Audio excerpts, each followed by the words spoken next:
What's up, guys? Showing a little video on how to hook up the style tail light. First off, I really don't recommend it. I would probably just run the ones that come out right here, little small ones, because this isn't, you can't see anything. I'm going to put a dyna fender on here with a bigger tail light. I don't like this. But anyway, the right blinker and brake light is just disconnected. So you got this one, it's hard to see. There's 3 wires. They are, I might have to put this in the description because I don't want to lie to you guys. But it appears, let's see if I can pull this out. I've got orange wire goes to the blue wire.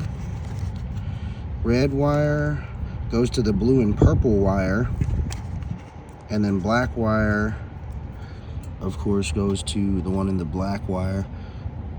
So it's not too difficult. I'll put in the description of which wires go where as well, just to make it a little easier.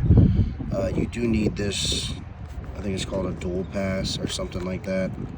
I just kind of tucked it all in there. Like I said, I wouldn't do that. Everyone I rode with today said they could not see anything. Also, not having blinkers, I don't know if this has anything to do with it, but the bike kind of went into limp mode today. The only thing I have done is the Shark Demon and no blinkers on the bike, and it's constantly giving me let's see, I might show it.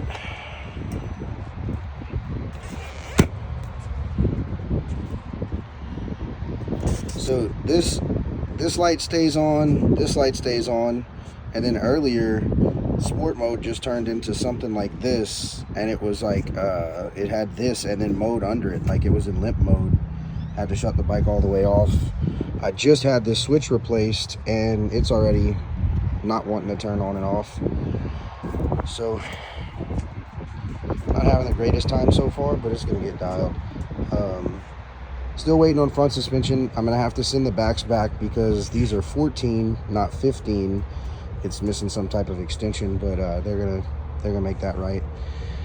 Anyway, other than that, and not having a decent seat, it's riding good. It runs good. I really do not like the power band. It's very twitchy. It's like it wants to spin, and then when it hooks up, it just comes over backwards. I don't know. It might just be the seat. So hopefully when I get a better seat on there and a little bit more rake up in the back, it'll be a little easier. Anyway, just a quick update for you guys. Anything else that you guys want to see, just let me know. Have a good one. Just to let you guys know, it's hard to see right here, but this light does stay on after the bike turns off for some time. I don't know why. No one's gotten back with me on that, but after you shut the bike off, it's probably 3 or 4 minutes that light will stay on.